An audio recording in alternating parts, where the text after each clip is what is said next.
Today I'll show you how to upload your traditional art and designs to Society6, which is a print-on-demand site that handles the payment, does the printing and fulfills the orders and does the shipping for you. This will be very similar to the how to upload to Redbubble video I made, but these sites do have their differences. If you want me to make another video comparing Redbubble and Society6 from a seller's point of view, I can do that too. To upload your traditional art to Society6, you need a high-resolution scan or a photo of the artwork. Society6 recommends you to upload pictures of at least 6500 pixels on the smallest side and 72 dpi or higher to fit all the products. And you can use JPEG or PNG format. My scanner is A4 size, so I scan my A4 and small art usually in 600 dpi resolution, and I take a photo of the bigger artworks. My A4 scans are at around 5000 x 7000 pixels, so they don't quite fit some of the products on Society6.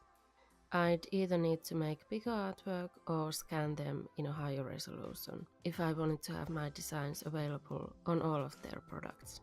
After scanning, I edit the levels, white balance, sharpness, brightness and contrast with a free image editor called GIMP, and I link to a few videos on how to do that if you're interested.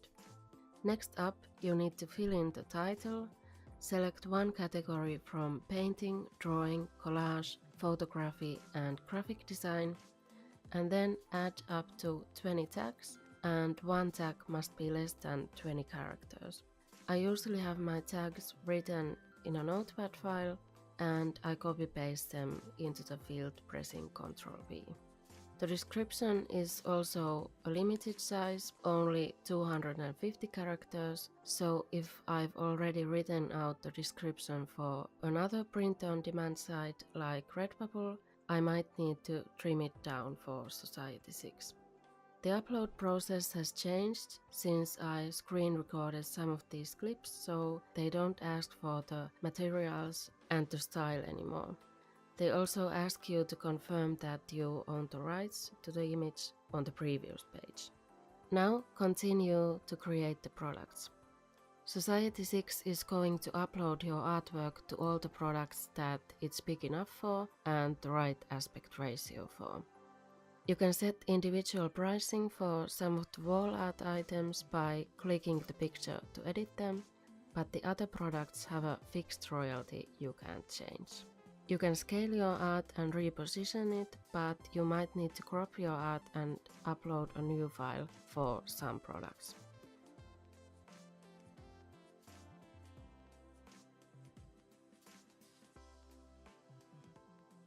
When you're happy with the designs, click Publish. By going to Manage My Posts, you can see all the artwork you've uploaded and the products they're available on. You can also edit a single product or all products, the description, tags, or delete the design.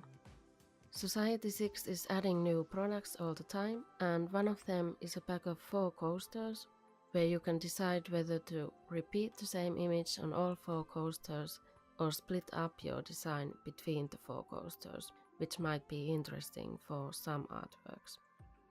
You can also upload a version of your art with a transparent background for the clear iPhone case and the sticker, for example. I linked to a tutorial on how to remove the background of your art. One feature that Society6 doesn't have, at least yet, is turning your art into a pattern, so if you want to make a repeating pattern, you'll have to do that yourself and upload a big file of the repeated pattern into Society6.